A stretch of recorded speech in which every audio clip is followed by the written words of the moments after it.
questions that we have. Okay. So one number question was that many people suffer from sinus issues. So her season में नाक में problem होती है. Some person even feels very very weak. बहुत नींद आती है. So how does a program like that? How does Kumbhak help in such cases?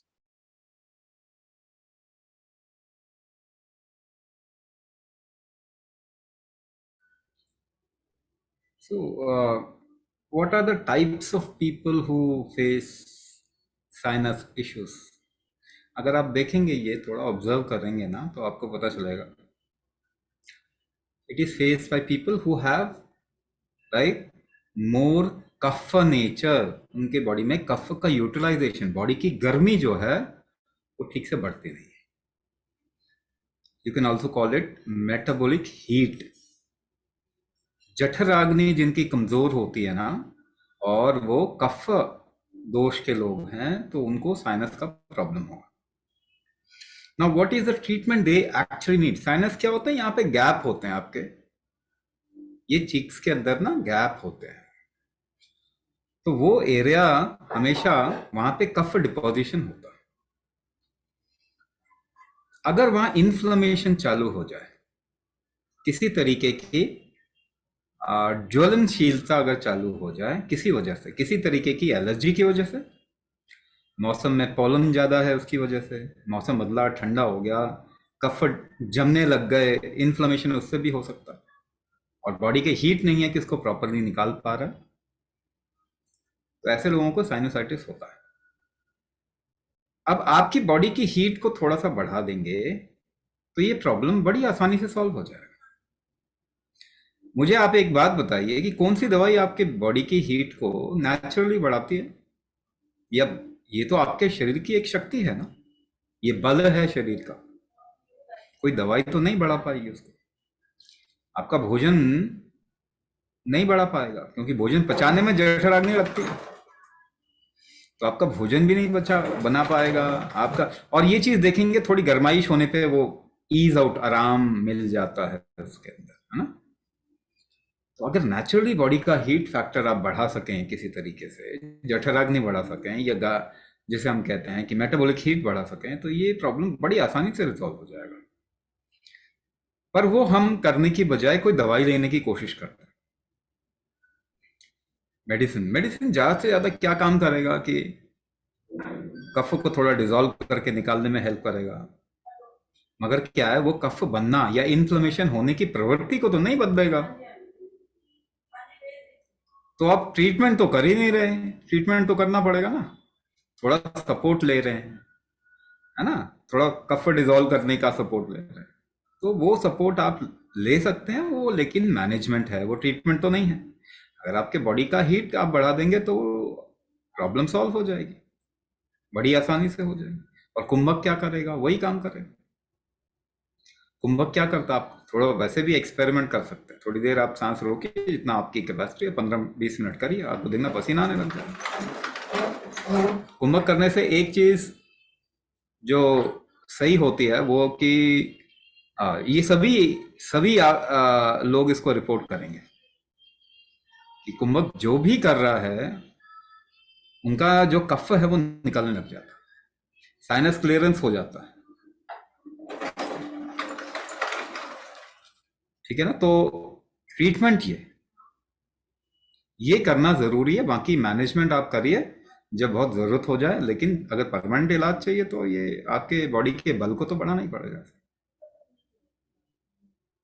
Can Kumbhak help in certain congenital conditions जहाँ पे genes etc. are involved? जब आप congenital condition कह रहे हैं, क्या जेनेटिक्स को बदला जा सकता है? बेसिकली सवाल ये पूछा जा रहा है, क्या हम जेनेटिक्स को बदल सकते हैं? हाँ जी, बिल्कुल बदल सकते हैं. मॉडर्न साइंस भी इस निष्कर्ष पे आ गया कि 99% आपके जेनेटिक्स को बदला जा सकता है. इसको हम आजकल दूसरे नाम से कहते हैं, इसको एपीजेनेटिक्स कहते हैं. लेकिन उसके लिए क्या करना पड़ेगा? एक तो तरीका जिसे आप कहते हैं वो मॉडर्न साइंस उसको ले रहा है कि आप जेनेटिक इंजीनियरिंग करो, है ना, जेनेटिक इंजीनियरिंग करो और उसको कैसे आप बॉडी के अंदर डाल के इन्फ्लुएंस कर सकते हैं, जिसमें एक हिस्सा है स्टेम सेल थेरेपी। तो स्टेम सेल थेरेपी जो है ना, वो भी बाहर से इंटरवेंशन करके किया जा रहा है।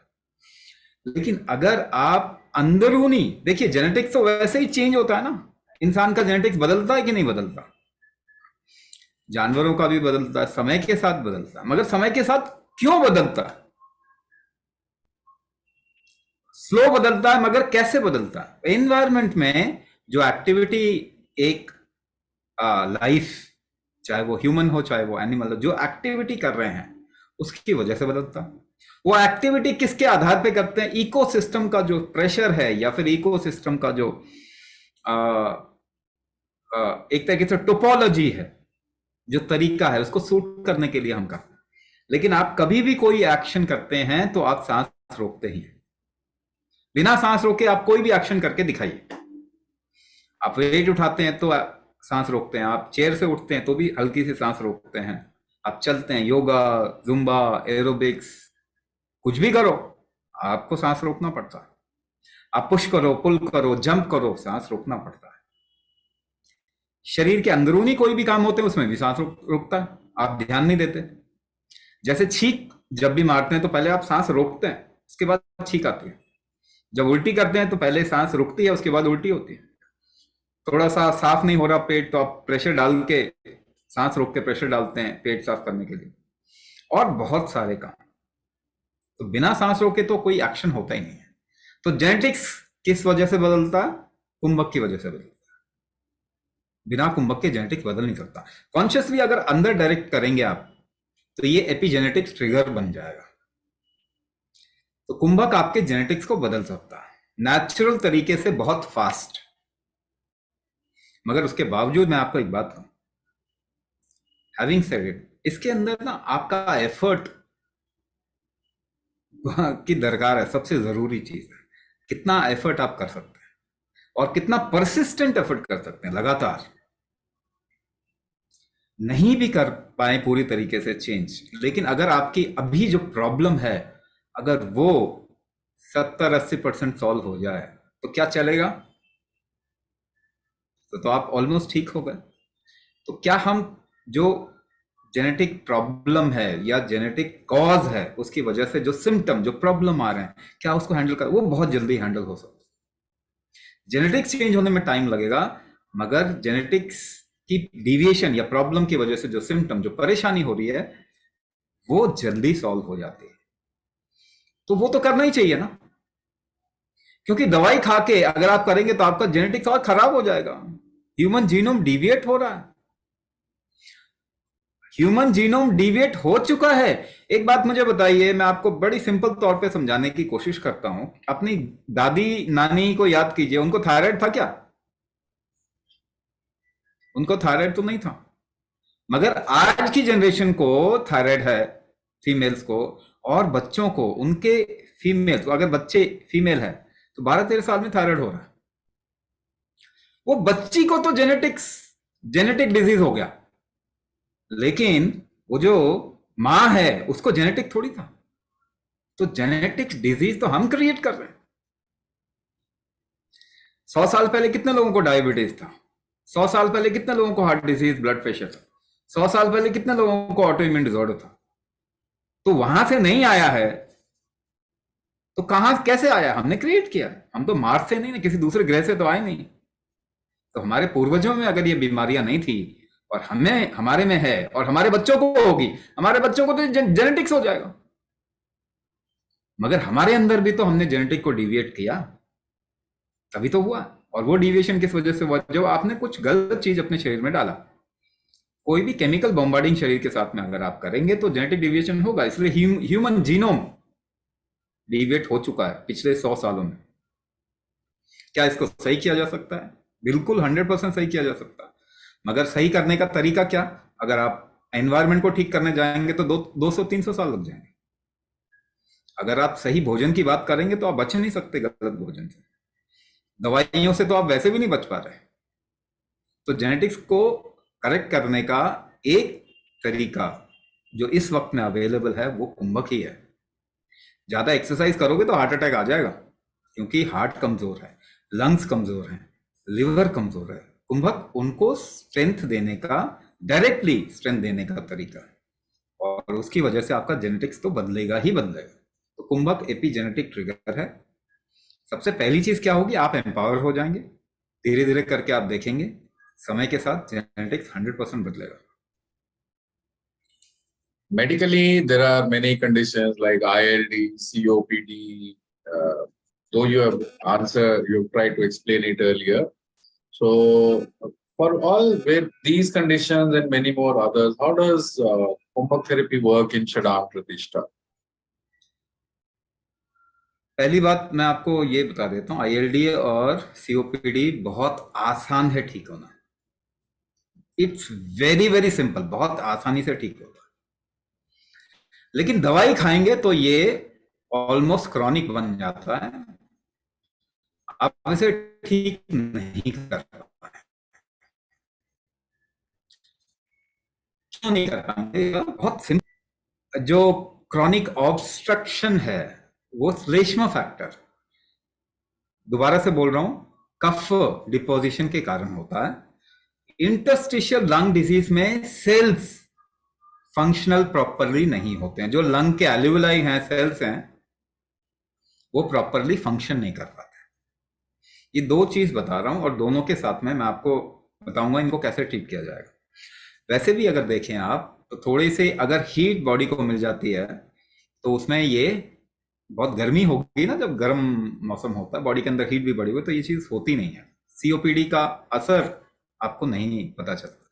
अच्छा, इसका ट्रीटमेंट क्या देते हैं? ट्रीटमेंट हम अभी करंट एलोपैथिक सिस्टम में ट्रीटमेंट क्या देते हैं, वो नैक एनिस्टाइलसिस्टीन के साथ में कफ डिजोल्व करने के लिए दे देंगे ज्यादा से ज्यादा। या फिर सेल अगर काम नहीं कर पा रहे और कंप्रेशन, मतलब सेल काम नहीं करता ना, तो बॉडी कोई ना कोई तरीका अपनाता है कि वो उसको थोड़ा स्ट्रेस में डाले, सेल्स को स्ट्रेस में डाले।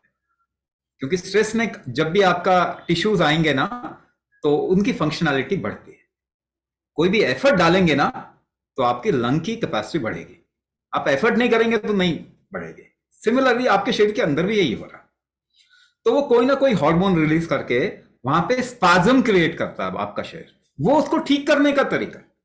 मगर स्पाज्म को अगर आप बंद करना चाहें तो वो ट्रीटमेंट नहीं माना जाएगा, वो तो टॉर्चर माना जाएगा। मगर टेम्पररी उसको मैनेज करने के लिए स्टेरॉइड दे दिया जाता है ताकि बॉडी रिएक्ट ही ना कर पाए, तब बॉडी का इम्यून उसको ठीक करने की कोशिश ही नहीं करे। ये कोई अच्छी चीज तो नहीं है। अगर आप बॉडी को टॉर्चर कर रहे हो, उसकी इम्यूनिटी को डाउन कर रहे हो, खत्म कर रहे हो, तो ये तो ट्रीटमेंट नहीं कहलाया जा सकता। ये मैनेजमेंट कह सकते हैं for a short period of time. बहुत तकलीफ हो गई है तो for short period of time बाहर से इंटरवेंशन से मैनेज कर लीजिए। मगर जो आपकी शरीर की जो शक्ति है टिश्यूज बनाने की, या आपके शरीर की शक्ति मूवमेंट, अंदर एयर का मूवमेंट, ब्लड का मूवमेंट कराने की, उसको तो बढ़ाना पड़ेगा। उसके बगैर तो कोई ट्रीटमेंट होगा नहीं।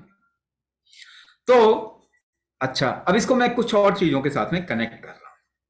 यूजुअली ये उन लोगों में होता है, दो चीजों को आप कंबाइन करने की कोशिश कीजिए कि कफ बॉडी में ज्यादा है, मतलब कफ का इस्तेमाल नहीं हो रहा, यानी उस इंसान का डाइजेशन लेवल जो है, डाइजेस्टिव स्ट्रेंथ जो है, वो कहीं ना कहीं कम होगा।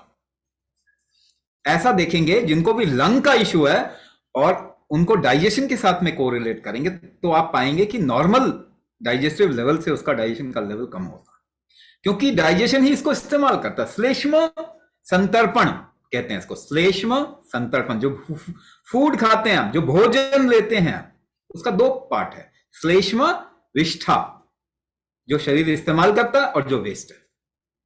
अगर शरीर इस्तेमाल नहीं कर पा रहा उस श्लेष्म पार्ट को, तो ऐसे लोगों में खास करके देखा जाएगा कि upper part of the body, शरीर के ऊपरी हिस्से में, या तो लंग से रिलेटेड कोई प्रॉब्लम होगा, साइनस से रिलेटेड प्रॉब्लम होगा, एस्थमेटिक होंगे, एलर्जिक होंगे, है ना, ऊपर वाले हिस्से में उनको ज्यादा प्रॉब्लम होगी। अच्छा, डाइजेशन जो मैं एक सिंपल वर्ड में बोल रहा हूं, इसी का एक टेक्निकल वर्ड है मेटाबॉलिज्म कहते हैं। तो मेटाबॉलिक डिसऑर्डर इस वक्त में दुनिया में सबसे बड़ी प्रॉब्लम है, सबसे बड़ी बीमारियां जिसे हम कहेंगे ना, ऑलमोस्ट सारी बीमारियां मेटाबॉलिक डिसऑर्डर में आती है। आपकी डायबिटीज, आपका thyroid, blood pressure, heart disease, auto immune disorder, cancer और न जाने कितनी सारी। अच्छा, इन्फेक्शन एक दूसरा पार्ट है। इन्फेक्शन कभी भी बॉडी को होता है। सपोज कीजिए किसी इंसान को कोई भी सिंपल सा इन्फेक्शन हो गया, फ्लू हो गया, जिसे वायरल फ्लू कहते हैं, तो सबसे पहला काम शरीर क्या करता है? फीवर लाता है ना। फीवर एक्चुअली आपके शरीर को ठीक करने के लिए आपका बॉडी क्रिएट करता है, मगर आप क्या करते हैं? एक पैरासिटामोल खा लेते हैं, 2 लो क्रोसिन खा के उस फीवर को डाउन कर देते हैं। आपके बॉडी में उल्टी होती है, उल्टी बंद कर देंगे, दस्त होता है, दस्त बंद कर देंगे, दर्द होता है, दर्द को काट देंगे, इम्यूनिटी काम करेगी तो स्टेरॉइड दे देंगे। तो क्या ये ट्रीटमेंट कहलाने लायक चीजें हैं? पहले आपको ये समझना पड़ेगा।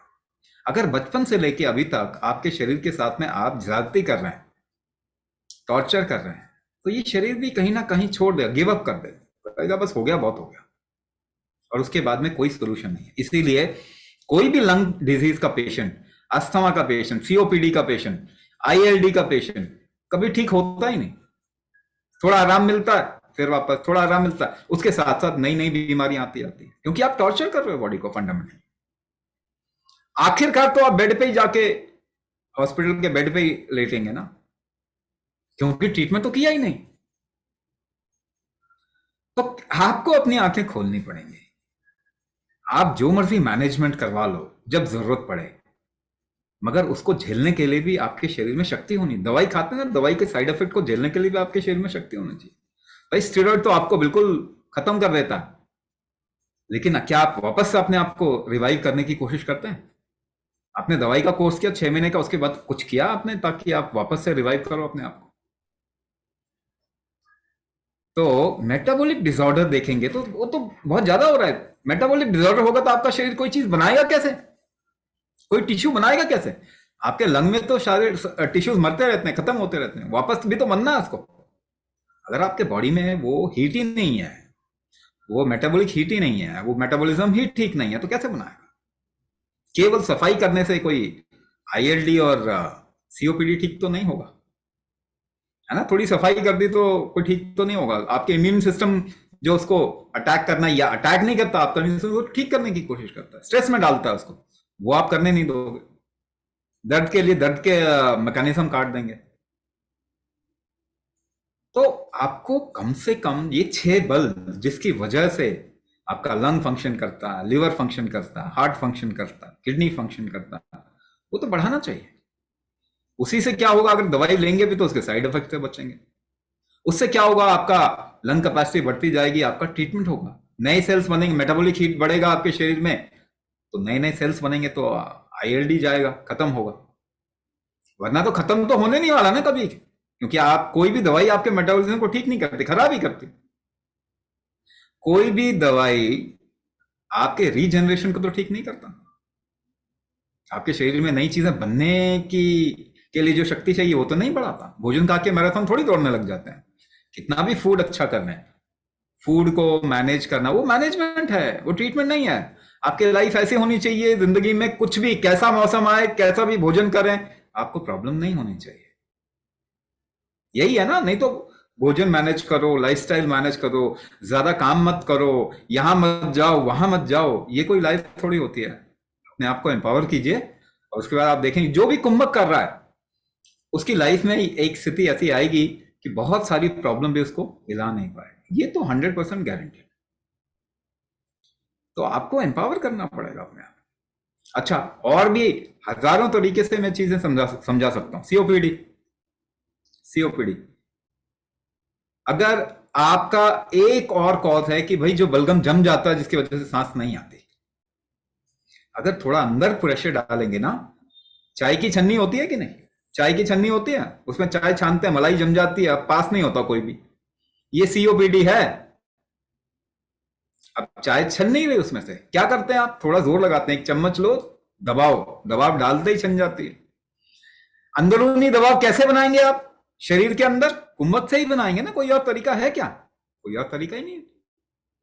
अगर अंदरूनी दबाव सही तरीके से बनाएंगे तो भी आप देखेंगे कफ का क्लियरेंस बड़ी जल्दी होता है। लोग हमको रिपोर्ट करते हैं कि कुंभक करने से बड़ा कफ निकल रहा है, अच्छी बात है ना, हीट आ रही है बॉडी के अंदर, बॉडी के अंदर गर्माइश आ रही है, तो आपको कोई भी इंफेक्शन से निकलने के लिए बॉडी हीट जो जनरेट करता है ना, वो आपने पैरासिटामोल और पता नहीं स्टेरॉइड खा खा के कम कर दिया। तो जब कुंभक करेंगे तो वो वापस रिवाइव होगा, तो आप देखेंगे इन्फेक्शन से भी जल्दी वापस आएंगे। लंग इन्फेक्शन के जो केसेस होते हैं ना, उसमें बड़े लंबे समय तक दवाइयां चलती है स्टेरॉइड के साथ साथ, क्योंकि वो इन्फेक्शन बड़े मुश्किल होते हैं। लेकिन कुंभक करेंगे तो अगर इन्फेक्शन आपको बार बार आता है, आप देखेंगे कुछ टाइम आने के बाद में बिल्कुल खत्म हो जाएगा, क्योंकि बॉडी इसको हैंडल कर पाएगा। ये बड़ा कॉमन चीज है जो कि कुंभक करने वाले लोगों में हम देखते हैं कि अंदरूनी छुपा छुपा इन्फेक्शन होता है, पता भी नहीं चलता, सिम्टम भी खत्म हो जाते हैं, कुछ टाइम के बाद बॉडी अपने आप हैंडल कर। तो चाहे वो क्रॉनिक प्रॉब्लम हो, चाहे वो इन्फेक्शियस प्रॉब्लम, अगर आप कुंभक कर रहे हैं तो दोनों को हैंडल करने में बड़ी आसानी होती है, बड़ी जल्दी निकलेंगे और परमानेंटली ठीक हो पाएंगे। नहीं तो पूरी लाइफ मैनेज करके रखना तो कोई बहुत अच्छी चीज नहीं, आपकी लाइफ भी खराब होगी, क्वालिटी ऑफ लाइफ खराब हो जाएगी, है ना। तो उसको एम्पावर कर दीजिए, कुंभक करके ये दोनों ही चीजें हैंडल होंगी। इंटरस्टिशियल लंग डिजीज में भी जो रीजनरेशन नए सेल्स का और अच्छे हेल्दी सेल्स का रीजनरेशन कुंभक बढ़ाएगा, क्योंकि मेटाबॉलिक हीट बढ़ाएगा, मेटाबॉलिज्म बढ़ाएगा, एसिमुलेशन बढ़ाएगा, और उसके बाद में रीजनरेशन आपका आपके शरीर का बढ़ाएगा। तो दोनों ही बिल्कुल 100% क्योरेबल है, मगर आपका शरीर उसे ठीक कर सकता है, दवाई नहीं ठीक कर सकती। दवाई मैनेज कर देगी कुछ समय के लिए, मगर वो ठीक नहीं कर पाएगा, आपका शरीर ठीक कर पाएगा। तो उसके शरीर की रिकवरी को बढ़ाइए कुंभक से, और ये बड़ी आसानी से हैंडल हो जाता है। Thank you, Swamiji.